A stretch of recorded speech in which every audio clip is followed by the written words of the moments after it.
a board member of the Valley Forge Park Alliance, and I welcome you to our presentation and discussion of the film Determined to Persevere. I hope you had a chance to view the film earlier via a YouTube link that was sent, but if not, the link will remain live after this presentation. We have several presenters and panelists this evening, so to lessen distraction, I recommend that you put your Zoom session in speaker view. There should be an icon in the upper right portion of your Zoom screen that should allow you to toggle between speaker view, where you only see the individual that is speaking, and gallery view, where you see all of us. In addition to addressing questions that have been submitted prior to this evening, we do have the Q&A chat enabled, so you can submit your questions during the presentations this evening. I'd like to now hand it over to this evening's moderator, Greg Purefoy. Thank you and enjoy this event. Thank you, Tracy. Hi, everyone. My name is Greg Purefoy, and I want to welcome you guys to the event. I am the visual information specialist here at Valley Forge, and I just got to the park in July. I'm really excited to be here and to share this, help celebrate this film and share all this with everyone. So today I will be acting as the moderator. So I will be helping transition between our panelists. I will also help moderate the Q&A sessions. So if you submit a question during a presentation, I'll be able to see that, and we'll try and get as many questions as we can answered in kind of the short amount of time that we do have. Closed captioning is available for this call, so it's a live stream closed caption. If you look at the bottom of your screen on the right, you'll see a CC button. So you can click on that to enable the closed captioning, and that's provided to us tonight by the Center for Inclusive Design and Innovation at Georgia Tech. So we're really happy that they were able to provide that service for us tonight. Without further ado, we have a number of exciting speakers tonight. And the first of which is Rose Fennell, the new superintendent of Valley Forge National Historical Park. So we're all really excited that Rose is here and in the park. And I will turn it over to Rose. Rose, are you there? Hi there, I'm here. Thanks, Greg. All right. All right, so thank you, Greg, for that great introduction. And also thank you to Tracy and Molly and the Valley Forge Park Alliance for co-hosting tonight's event. So I am Rose Fennell, and as of the end of September, I am the superintendent at Valley Forge National Historical Park. And I'd like to welcome you to our discussion of our new park film, Determined to Persevere. This event is the culmination of a year production effort and collaboration between many members of the Valley Forge community.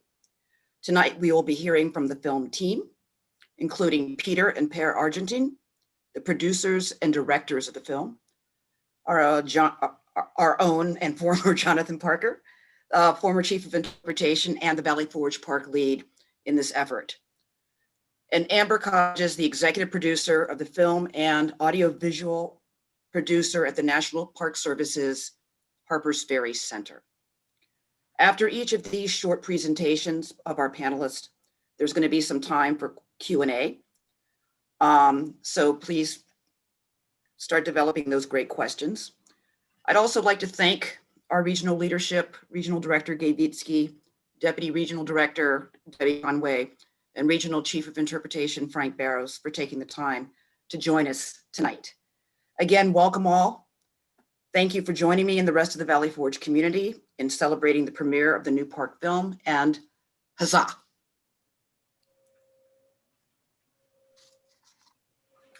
Thank you, Rose. So our first presenter tonight will be Peter and Per Argentine. They are the directors and producers of the park film. And we're really excited for them to share with us their experience working on this film. They also have a really cool behind the scenes clip, which I think we are going to be queuing up here very soon.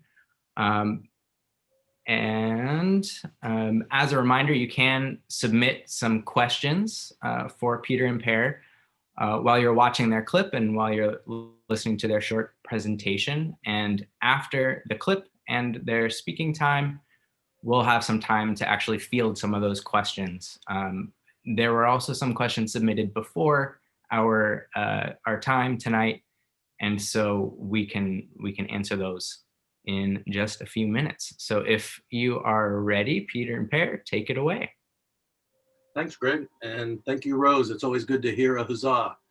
So before we show you the behind the scenes film, just want to say a few things.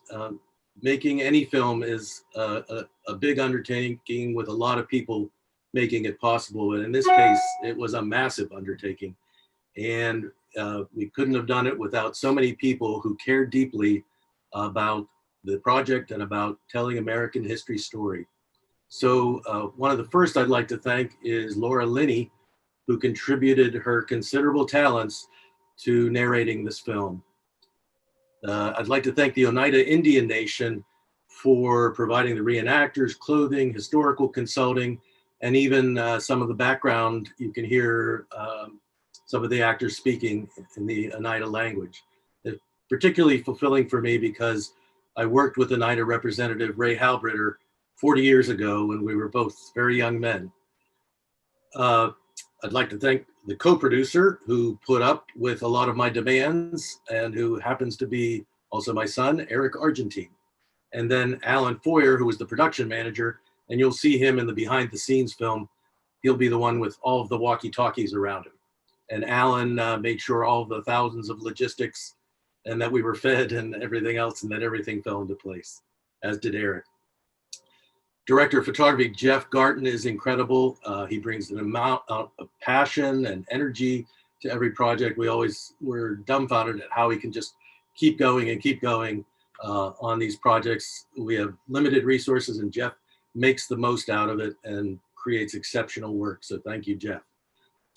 Composer Todd Hayen, same thing. We've worked with Todd for many years, and he just does wonders on limited resources, and his work really brings the project to another level. Todd, thank you for your genius. And Chris Strollo and Dana Dominic helped us out in a pinch when everything was shut down, complicated actually, with Miss Linney. And so thanks to both of you for your time on that. And then sound designer and mixer Dino DiStefano, who just did a superb job on layering, adding all the sound effects and languages and everything. And you really, when the theater opens, the visitor center, you really should try to go, because it'll be in surround sound with great speakers and a big screen, and that's how it's meant to be seen. But for now, you'll have to settle for seeing it on your computer monitor. From the park, I want to thank especially Jennifer Bolton and Justin Clement, who we were so dependent on for their help with the wardrobe and historical accuracy. Bill Trotman, who was encyclopedic in his knowledge of history and keeping us straight. And then Bob Donnelly and Jonathan Parker, who we worked with from the very beginning. Thank you both. It was a great partnership. We had a lot of fun. And Jonathan kept us on task and mustered huge resources from the park, and also never lost sight of the interpretive messaging that we needed. And Bob, I mean, where else can you go and you find a park ranger who can play George Washington, and he's also a rock star? So finally, I'd like to thank Chris Deering, project manager, and Jason Albright at the National Park Service headquarters, Interpretive Center in Harpers Ferry. And then Amber Kodges, the executive producer, who's here tonight. And she has an incredible eye for details in looking at the images with us and making sure the continuity is correct, making sure there's not what we call a bogey in the shot, In other words, a sign or something that shouldn't be in there. And more importantly, Amber again keeps us on task and on message, and is just a lot of fun to work with. So thanks, Amber. And then finally, I wanted to mention Agina Rogers. Agina came all the way from, I believe, Maryland. She used to be an interpreter ranger at Valley Forge, and she came up, she played the part of Hannah Till in the film. And she told me afterwards that it was just so fulfilling for her, kind of coming full circle. And this was a story she really wanted to tell and to make sure people knew. And we heard that from a lot of people, just that they were able to see the environment again. And everybody worked so hard on this because they care about history, they care about the Valley Forge story and its importance, and so do we, and that's why we do what we do. And I'd like to leave you with a quote before starting the behind the scenes video, and then Per will have a few remarks after. But Charles Wilson Peale, the portrait artist of many of the historical figures in the Revolution, said, "It is my firm belief that the cultivation of an educated and enlightened citizenry is essential to sustaining the Republic." And we believe the same thing. So enjoy the behind the scenes, and we're ready for your questions after that. Okay, stand by, and I'm going to share our screen, and you'll see our short behind the scenes film.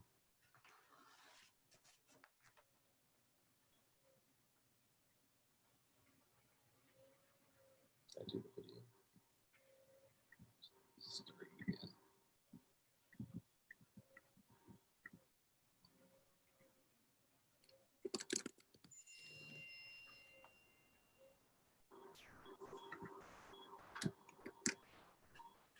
Where's the volume? Shit.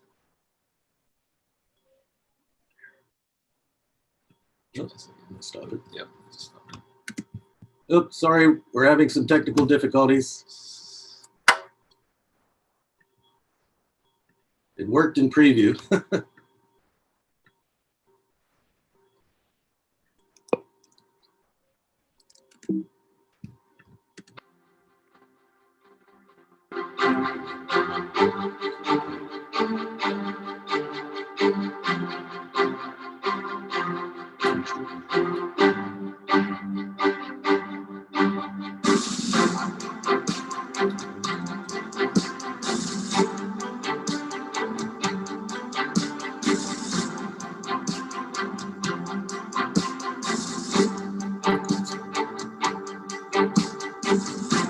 And action.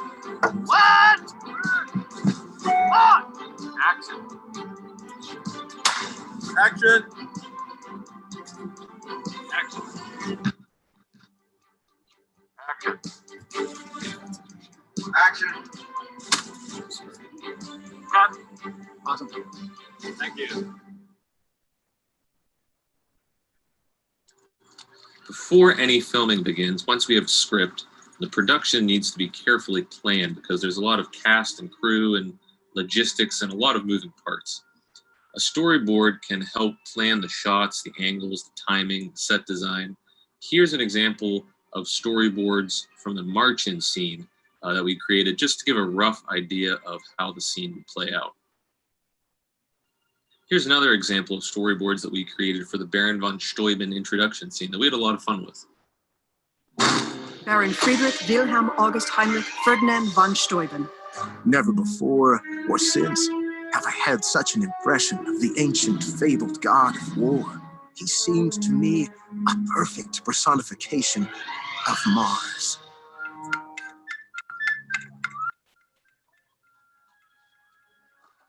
Von Steuben's impression of the Continental Army is not favorable.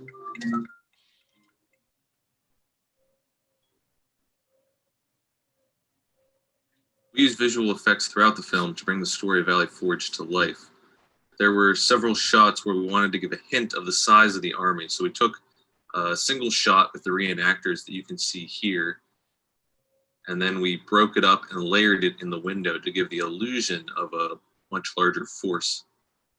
When we shot the march out, it was really hot and humid, and it was a challenge to keep everyone hydrated. So we only had time for a single take to get it right. We did the same technique with the layering here. For the march into Valley Forge, the park wanted to show that it took place over a couple of days and overnight. So with color correction, we created these night shots from the footage that we have to give a sense of the progress of time. In a few shots, we also added rain and snow near the end of the sequence to show the rapidly changing weather conditions that the Army had to endure. In some cases, the snow was created by a snow machine. Another challenge was modern obstructions like these trees by the cabins, which at the time would have been cut down for firewood or to build the cabins. This was all part of creating the illusion of what the encampment might have looked like almost 250 years ago.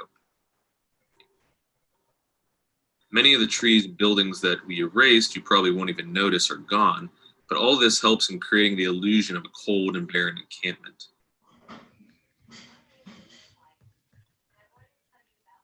The green screen in this shot is hiding the more modern train station.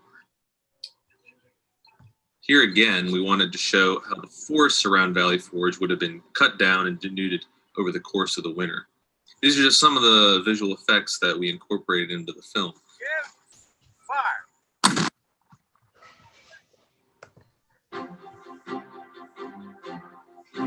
We were blessed on this film with weather matching the original encampment. We had snow, with some more prepared than others. We had cold, icy rain and wind, and we had more mud than we expected. The mud was actually sucking shoes off of people.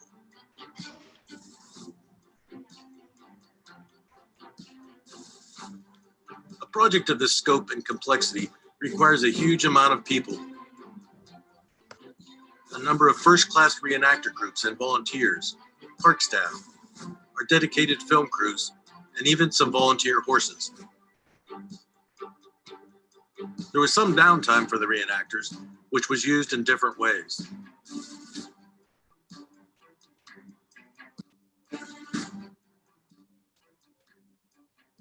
Rangers always love to point at things, and so do directors. The prior film barely mentioned George Washington, but he seemed to be everywhere in this production.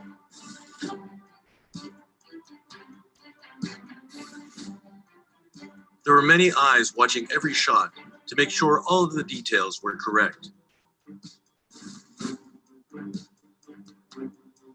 A lot of attention was paid to accuracy in wardrobe and proper fit.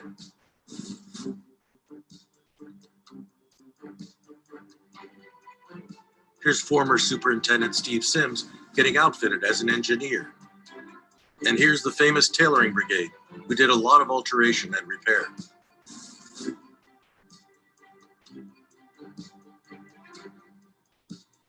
Hair and makeup took a lot of effort, including facial tattoos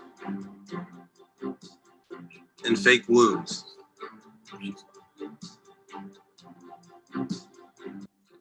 All props were researched and approved.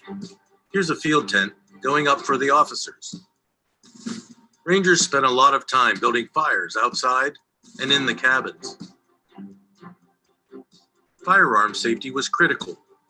Some camera tricks were involved as well. All weapons were inspected daily by Ranger Bill. Whenever filming, we try to make sure it's a great experience for visitors who come upon the scene. Here are some photos with director of photography Jeff Garten and the talented crew showing how some of the scenes are captured.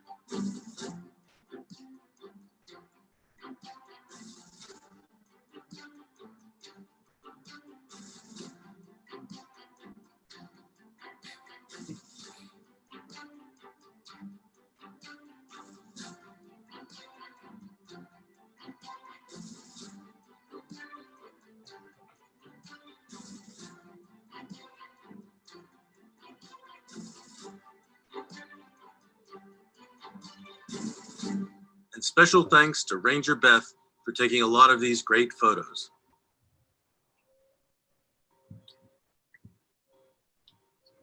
Okay. So that gives you a behind the scenes sneak peek. Sorry about the technical snafu there.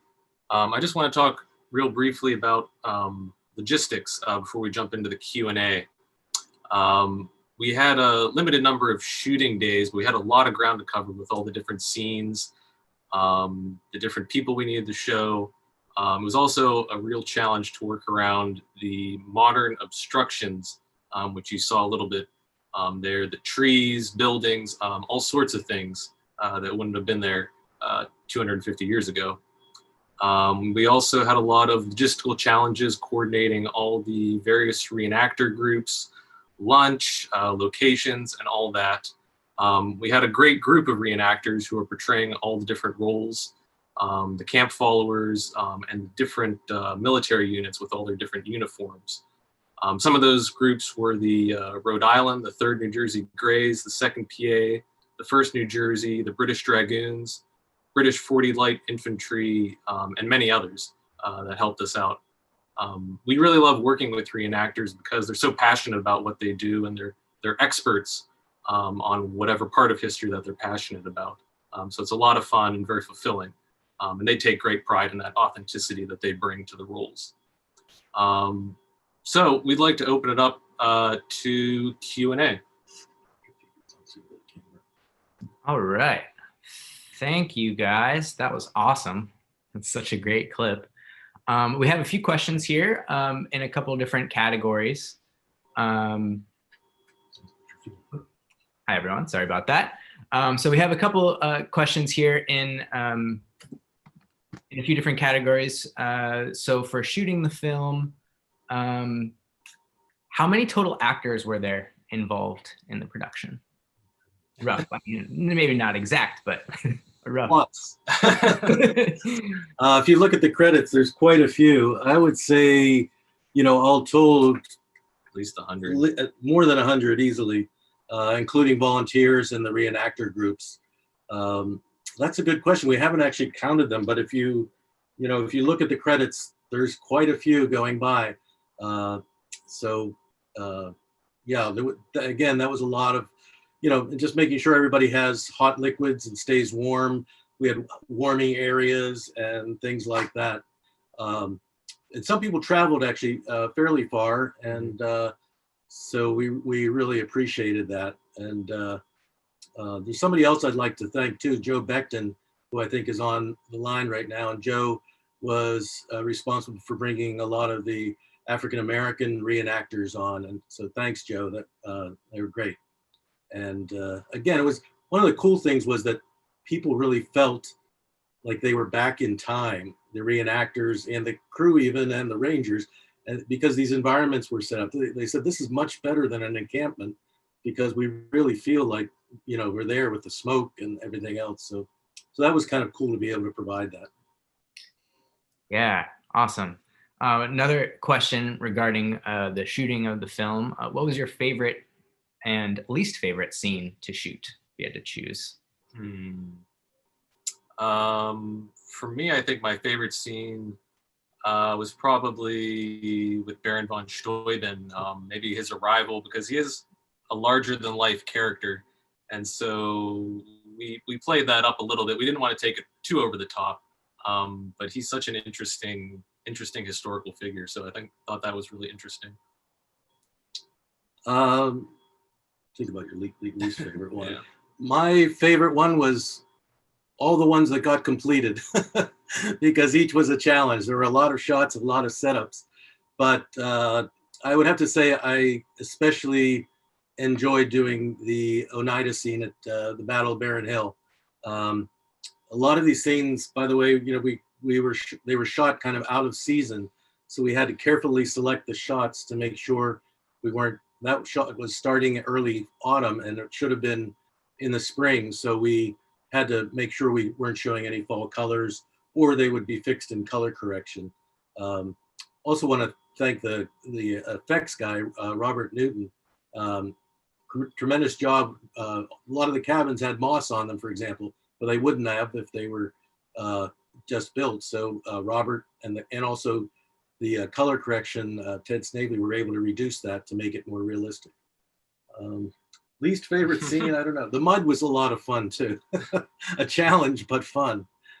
Probably least favorite, just from a weather standpoint, was when we were filming in August, the march out, and it was super hot and humid, and everybody was getting dehydrated, and so we had to constantly bring in water, and the reenactors have all their gear on, and so we had tried to keep them in the shade when we weren't filming any scenes. So that was a real challenge working in that environment. Yeah, that was one of the days when the title of the film, Determined to Persevere, applied to the production as well. But I wouldn't say that was my least favorite day, because it was probably the most miserable day I've shot in a long time because of the heat and humidity. But it was also a lot of fun. I mean, again, incredible group of reenactors who hung in there. You have a horse and wagon, a cannon. I mean, it's kind of like being a kid again, getting to film these. Yeah. Maybe you've kind of already spoken to this, but what was the most challenging part of filming? Was it indeed your least favorite scenes to shoot? Were those the most challenging? Or was there another aspect of the production that was challenging or more challenging? Yeah, the mud was definitely challenging. I mean, just logistically, it's always challenging. Coordinating and timing the cast and the crew, the makeup. A lot of the reenactors had to arrive pretty early to go through the makeup and wardrobe departments to get prepped before any shooting could even begin. I would say there are two of the greatest challenges.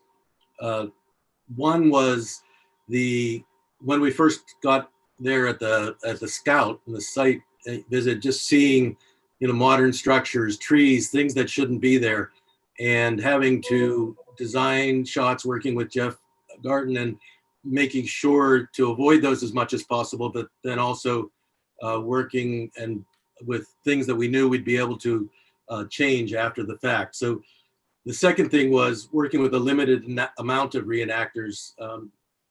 So sometimes we just had core groups, and again, trying to make them seem much larger. So there's two ways to do that. One's effects, which are expensive, and the other is to just shoot tighter and give a sense of more people.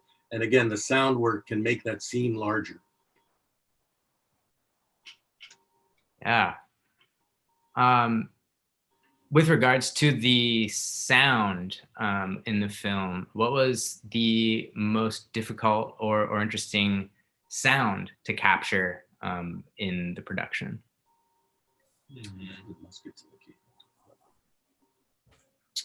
That doesn't sound right. Yeah. I'm always talking when they're trying to record sound, so that's one problem. Yeah, and a lot of the audio in the end gets what's called Foleyed, which is faked after the fact, just because there's smoke machines running, or the director's yelling at somebody, or sounds don't sound right sometimes when you see them on video. So after the fact, a lot of times we go back and we spice things up a little bit, like the cannons, the muskets, even dialogue and voices. We redubbed a lot of things. So it helps, all the different sounds that we add help bring the scenes to life.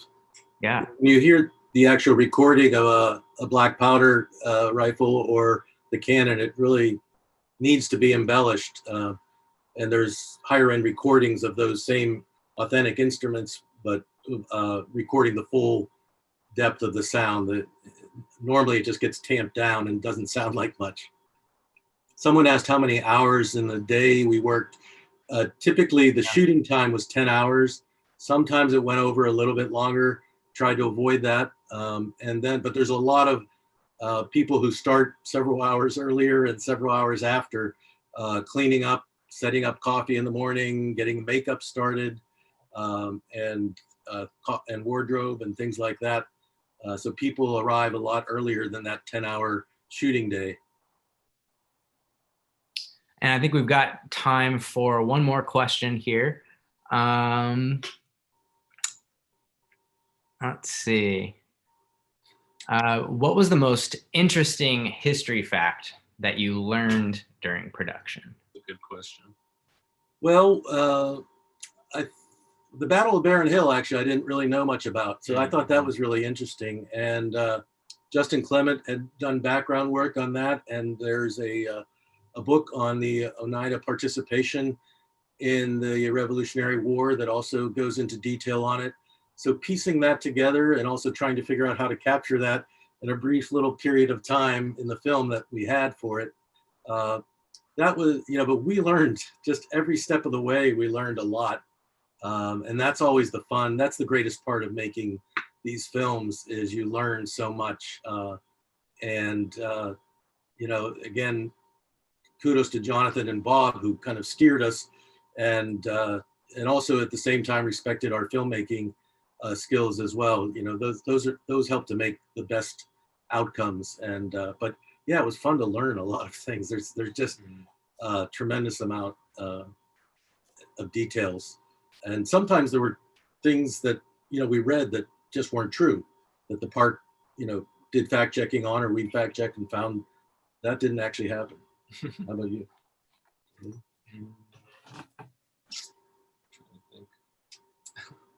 All right. Thank you so much, guys. There may be some more time to field some of these questions. We got a few more questions while we were discussing things here. So there may be time at the very end of the presentation to get through some more of these. But for now, I'd like to invite our next speaker to come on. So our next speaker is the former Chief of Interpretation at Valley Forge and the current superintendent at Sagamore Hill National Historic Site on Long Island. This is Jonathan Parker, our own Jonathan Parker, who was the project manager for this film, from beginning to end. And he's going to be speaking about some of the goals of the film and how the film really fits in with the mission of the National Park Service. And I also believe he is the only panelist who's speaking tonight who actually appears on screen in the film. So if you had a chance to watch the film already, you have seen him on screen. So Jonathan, are you there? I'm there. Can you hear me, Greg? I can hear you. All right. Take it away. Great. Well, good evening. Thank you, everybody, for making time to join us to talk about this really generational project for both Valley Forge and the National Park Service. I'm sitting here tonight in Long Island thinking that our previous film, Valley Forge, The Winter Encampment, debuted 47 years ago in 1973. Before the bicentennial. So the project that we're working on, it's been 4 years of production for this new film that we have. But overall, I mean, this has been a project that's literally about 47 years in the making. One of the many important roles and missions we have in the National Park Service is to be storytellers for the American people and for all of our visitors. And with that comes a lot of responsibility and a lot of challenges. And I want to talk tonight about some of the challenges of interpreting Valley Forge, both the place and the encampment, give you a little bit more background about the project itself, how it came together, talk about some of the goals of the project in this film. So as you watch the film, or hopefully watch the film again, you can see the tremendous amount of intention that all of us had in developing this project. And lastly, I just want to share 3 short anecdotes about the filming experience. So the first thing I want to talk about are challenges for interpreting Valley Forge. Boy, it's a tricky story on its face. There were 8 winter encampments throughout the American Revolution, but if you ask most people if they can identify any of them, they mention Valley Forge. And a lot of that has to do with the cultural significance and memory within American culture. Many of us grew up hearing about the bloody footprints in the snow, or the feet upon feet of snow, and starvation. And a lot of these, no, can you hear me? A lot of these stories are myths, but they helped propagate awareness of Valley Forge as a place. So a couple of the challenges are, how do we communicate to people what Valley Forge is? Most people come to the park and they ask, where did the battle take place? And Valley Forge is the home of an encampment. And in 2020, even that word encampment is a challenging word for people to relate to. Another challenge in making a film like this is that the encampment itself was only there for 6 months and then it disappeared.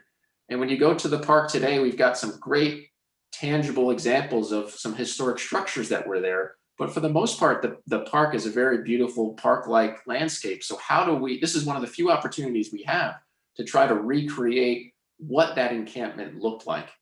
Some other challenges, how do we choose what stories to tell from the encampment, and then how do we tell them? This was 6 months long.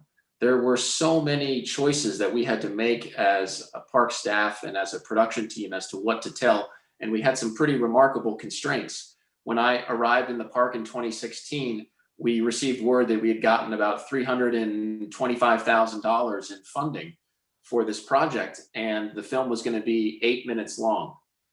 And we kind of looked at that and thought, is it possible to do that in 8 minutes, given all the stories you want to tell? And ultimately, the film is about 18 minutes long. And then also within the project, it's called for a few 1-minute short films, short clips. And these are the shorts, as we refer to them, about lesser known stories. And there are so many stories to tell that we wanted to give those stories a little more airtime and made those 3 minutes each. So lots of challenges in putting together this production. I want to talk about the role of an orientation film, which is what this is. It is not a full-length documentary about everything you need to know or maybe want to know about the Valley Forge encampment. It is an appetizer to hopefully provoke you to think or to feel about what this place means or what the experience might have been, and then hopefully prompt you to take some type of action in the park. Maybe that's going to talk with the park ranger, or going to buy a book, or going on a tour, or spending some extra time driving to some different places. So this orientation film in an average year is seen by around 200,000 people. So it's a really important introduction and a fixture of the park experience for visitors. So we really needed and wanted to get it right. The existing film that we have, I like to refer to it as our vintage mood piece, produced in 1973. It's a product of its time in terms of the content, the interpretation that is there. And I will say that by modern standards, there's actually not very much interpretation in that vintage film. There's a lot of information, there's some beautiful scenes, and a lot of discussion about logistics, but in terms of communicating the full story and what this encampment meant and why it's significant and why today it's ultimately preserved as a national park, it's harder to get there for the viewer of our current film. The current film had some interpretive challenges and technical challenges. From a technical standpoint, it was recorded in mono audio. The Beatles' first album, Please Please Me, was recorded in mono, and so is our film, a former film, even today. Over the years, it had been copied and replayed, and in 2016, we worked with NFL Films to get it digitally restored and enhanced into HD. And we saw within dark scenes soldiers in a hut that we had never seen before, and the snow was corrected from blue snow to white snow. So the film was really showing its age. Interpretively, there are some significant gaps. It's remarkable to me that we don't see George Washington in that film piece. We don't see women, we don't see children, we don't see African Americans, we don't see Native Americans there. So it's not an inclusive piece. So we had a lot of goals for this new film, and I'll run through just a few, and then we'll get to some questions and answers in a minute. One, we wanted to use the real place. I would say about 70% of the scenes that you've seen in the film are actually filmed at Valley Forge. And I hope that would provoke people to say, hey, didn't we see that hut or this place in the film? And wow, we're standing in that same place. I think the single most important goal in this film was that it was inclusive, and that we interpreted, commemorated, recognized all the various peoples who were in this encampment. It was the 4th largest city in the United States for a 6-month period.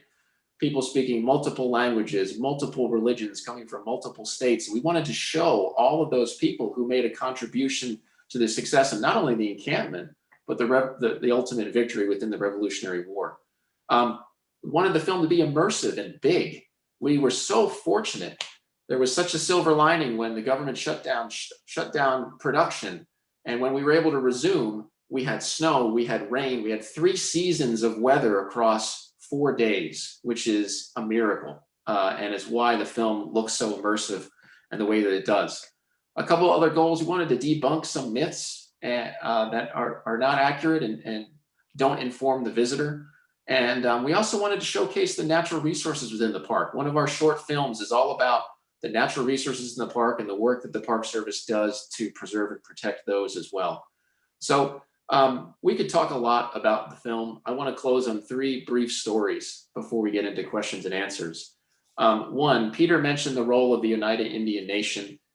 This was so important to the objectives of the film, the mission of the Park Service. And there was an afternoon where I was standing up at Muhlenberg Brigade, and Bob Donnelly and Jennifer Bolton and Bill Trotman were training these young Oneida Nation members who are in their early 20s. They'd never fired a black powder weapon before. And our goal was to safely train them in basically 24 hours to learn how to safely load, handle, and fire these weapons so they could portray their ancestors in this piece. And I was standing there and a visitor came up to me asking, what's happening here? And I said, this is pretty remarkable. These are members from the Oneida Indian Nation. They're here. We are training them so they can represent their heritage, their people in this film. And the federal government is here training them. This incredible reciprocity and symmetry where they had come to the aid of the United States, the Oneida Nation, and then here we were almost 250 years later, working with them again and helping for them to tell their story on film. It was a really powerful moment. Another quick story, we were watching a really early cut of the film in our park administration building, and an employee walked in towards the end and they hadn't seen all of it. They sat down and watched, and then it ended. And the employee said, that made me sad. It was a really interesting comment. And the moment that employee said that, I got very excited, not because we made this employee feel sad, because one of what was being talked about in this piece of the film was honest. It was talking about injustice. It was talking about sacrifices that were under-recognized. And the fact that the viewer said, wow, learning about that and watch that provoked a feeling in me, said, we are there. We are meeting some of the goals of the film. So I want to open up for questions and answers. And the last thing I want to say, somebody asked how many people and how many hours. Peter's right. Officially, it was 10-hour days, but I think unofficially, we worked about 16 hours a day to get ready, do the cuts, and then wrap it up. And in terms of the amount of time, I got an incredible appreciation for what it takes to put together a film. And I would say each minute that you see in each of these 5 films represents cumulatively across multiple years, hundreds of collective hours of effort. And we couldn't have done it without the team of park staff from multiple parks, the volunteers, the partners, the production company. We had a pretty modest budget for such a large film, and the scale of it, the immersiveness, the costumes, and everything else is a result of people volunteering their time, their effort, their equipment, and traveling. So it's a remarkable production, and we're really looking forward to sharing it not only with the visitors who are physically in the park, but online, which is a really important showcase where these films will live as well. And in this day and age, especially engaging our younger visitors, film as a medium is that much more important than it was even 10 years ago. Greg, what questions do we have? We have a few.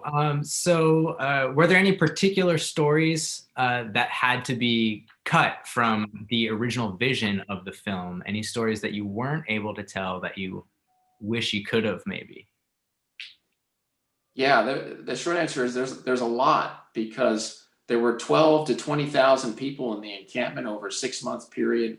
Everyone was making contributions, large and small.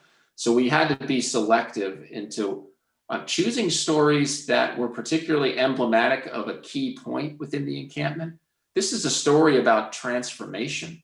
One of the reasons that historians point to Valley Forge as being the birthplace of the modern US Army is because of the degree of transformation that took place there. The organization, the renewal. So there were a lot of stories that we couldn't tell, but we hope that we could tell more of them in the short films. And most importantly, the idea was to provoke someone to walk out of the theater or step away from their computer, come to the park, and then ask a follow-up question of a ranger or a volunteer so we can tell all those additional stories that we couldn't originally fit into the film. Yeah, thank you. Before the presentation, somebody asked, how will the film kind of play into the education goals of the park? Are there going to be other materials that may go along with the film, educational materials that can aid teachers, homeschoolers, other educators in their use of the film as an education tool? Yeah, great question. I mean, one of the core missions of the Park Service is education. We have a former director of the National Park Service, Roger Kennedy, who liked to refer to the parks as campuses, because every national park you went to, you could get a remarkable education.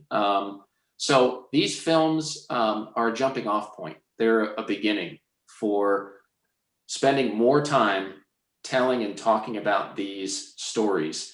And as we worked through the licensure requirements for this film, we wanted to make sure that there was nothing that we ultimately put on screen, in image, audio, or anything else that we couldn't put online, so that the audience to the park website, which we get about 1.1 million people a year just to the website. And by comparison, the park usually gets around 2 million visitors to the physical park. So I hope that this is something that'll be shown in classrooms and is a jumping off point to start the next part of the conversation, whether that's coming into the park, a lesson plan, all the other educational offerings that the Park Service has. Great, thank you. I believe we are ready for our next speaker now. Thank you, Jonathan, for answering all those questions. So our next speaker is Amber Codges. She's the executive producer on this film. She is also audio-visual producer at the Harpers Ferry Center of the National Park Service. And she's going to talk more about some of the complexities and challenges in creating this film, and also a little bit about how this film was made as accessible as possible to as many people as possible. So Amber, are you there? I'm here. All right, thank you. Take it away. All right, thank you, Greg. And again, thank you to everybody for coming out this evening. It's a rainy, cold night, so perfect time to enjoy it online and talk about our film. So as Greg said, I'm an audiovisual producer with Harpers Ferry Center. And you may wonder exactly how I fit into the mix here. So Harpers Ferry Center is the interpretive design center for the National Park Service. And we are the media center that coordinates the interpretive media for the various parks, whether it is film or the brochures you get when you go to the entrance station, waysides, historic furnishings, exhibits, all the wide range of interpretive media at all the various parks. It's like the Harpers Ferry Center had a hand in it. And so we are basically the liaison between the park, who is our client, and in this case, Argentine is a contractor that worked with us. And as you've heard, that this was a 4-year project, and our relationship with the park for these programs starts a whole lot sooner than that. The park comes to us and talks about cost estimating and what they're envisioning, and then we kind of help put that through. They put a cost request into the big cost analysis program for the parks nationwide. And then when they are able to get that funding, then we put together a contract. And that's where we kind of hammered out the details about, you know, what do you want this film to say? Where do you envision it being played? And so this is where we came up with a runtime, because we want it to be in the visitor center, and we want to make sure that people are able to cycle through and then go out and enjoy the rest of the park. but also these short web videos that we wanted to produce that allowed the park to explore some of these other themes that Jonathan had mentioned, as far as like diversity and stuff like that.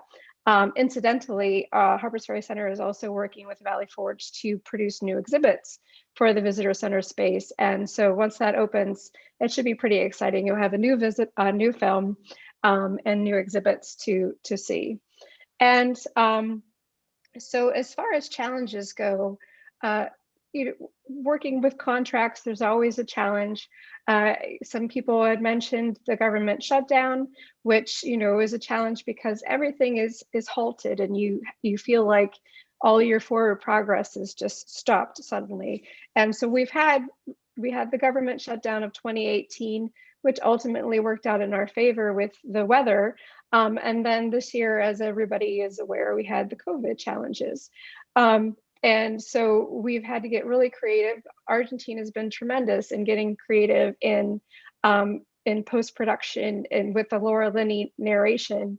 It's pretty amazing that technology allows us to hear and record an audio session from West Virginia and Pittsburgh, from Connecticut. And so that was pretty terrific.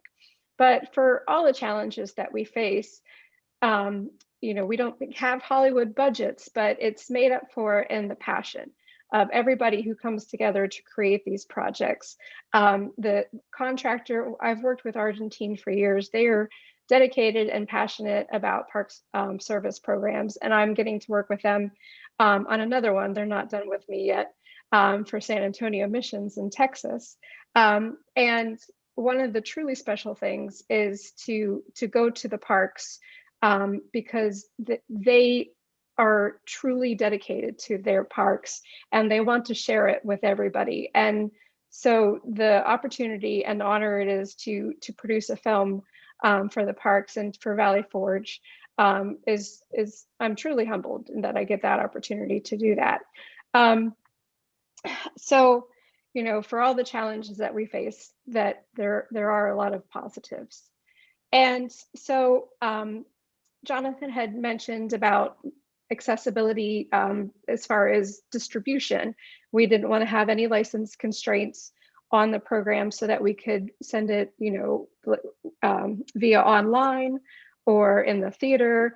We could show it in classrooms for educational use. And we are also working on producing a DVD and Blu-ray. And one of the things that we wanted to let you know as far as what's on the Blu-ray is that this program is also, in DVD, is that this program is also being produced in various foreign languages that will be available on the discs or as on request in the theater. And so I have a quick little clip here to show you about the various foreign languages that we are producing for them. And it's kind of cool to see how they all appear. So here's the DVD menu.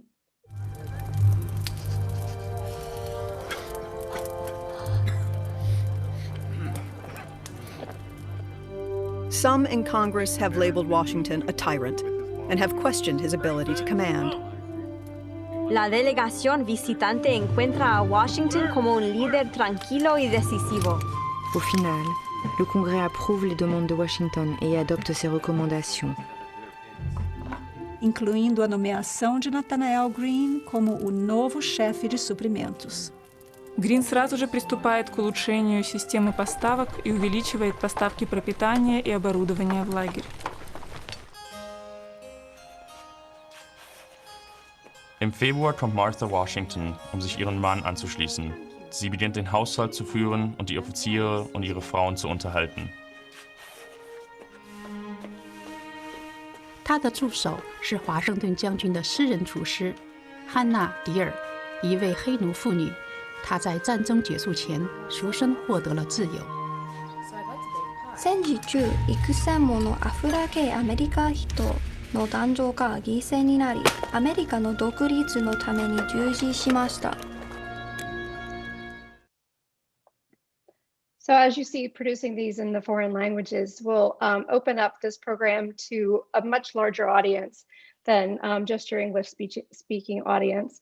And as you may have seen at the bottom of the film there in the black bar, those are subtitles. And so along with the foreign languages for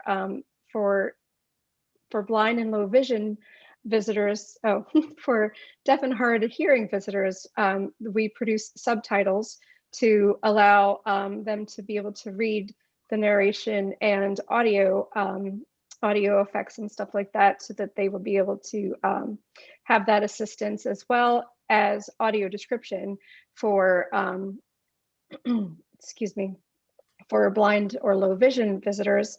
There will be a track available that basically describes what is being shown on screen. So that allows for accessibility to a much larger audience beyond that. So I'm not quite sure if there are any questions for me, but I am open to any that you might have. We had one question about what's going to happen to the old film. Can you speak to that a little bit?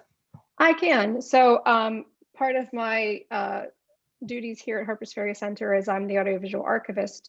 And so the old film is not going to go away. It's just not going to be actively shown within the park. So Harpers Ferry Center has over 50 years worth of National Park Service programs at the center. And so if the park did want to have a copy of it available, then I could arrange for that. It'd also be housed for long time archiving. And I do see a question as far as what the cost of the film was. And so our contract itself was around $340,000.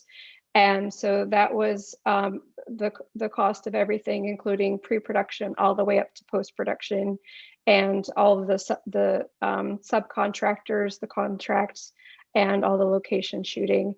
And so that's the bulk of the cost of the film. So my salary as a government employee would be a separate issue, but the cost of the film production itself was around $340,000. Great. Thank you. I think those are most of the questions we have here. Let's see. I think we're getting to near the end of our time. If nobody has any other questions for Amber, I think we're just about at the end here. So I can speak a little bit about what's going to happen to this film now that we have premiered it online virtually for you all tonight. So that link that you followed to watch the film, if you are able to watch it before we began the webinar at 7, that link is still live and that will remain live. So you can follow it now. You'll be able to search for it on YouTube and you can watch it there for now. You might remember Jonathan and others mentioning the short films that were produced. There were 4 short films on various themes: diversity, myths of Valley Forge, natural history, and there's one more I'm not remembering right now. Those 4 short films will also be available in the next couple weeks as we get them up and captioned and ready. So we can send all of you that registered for this webinar, we'll send you links to those short films as they go up. And I want to just kind of mention that in December, mid-December is the March-In event, which this year is going to be totally virtual. So we're really going to promote this new park film and the 4 shorts on for the March-In event. So we'll be promoting all of that quite a bit. I see a question about sharing the link. You can share the link now of the main film, so feel free to share it. And there's also a question about the behind the scenes video. We're working on that. We'll figure out a way to share that, at least with those of you who are involved in the film. And so without further talking on my part, we're going to kind of wrap up tonight's webinar now and hear a few closing words from Molly Duffy, the Executive Director of the Valley Forge Park Alliance and the co-host, the Park Alliance is co-host of this particular event. And Molly, are you there? Yep. Can you hear me? Yeah. Thanks, Greg. So I hope that everybody enjoyed the evening. And in closing, I want to extend an enthusiastic thank you to the following groups for their very invaluable contributions to the project. First, everyone who worked on the film and the premiere tonight. Second, the staff of the Valley Forge National Historical Park, the park volunteers, and the staff at Harper's Ferry Center.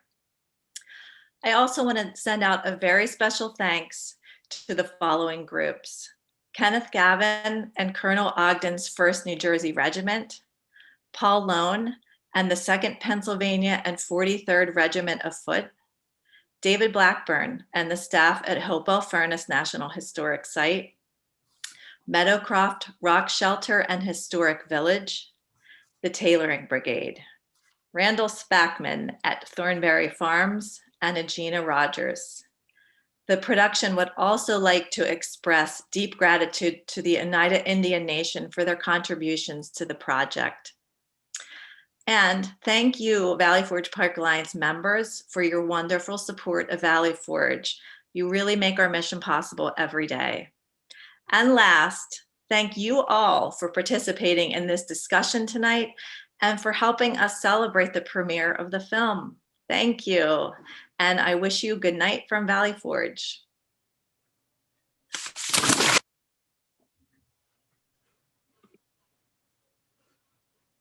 Thanks, everyone. Have a great night.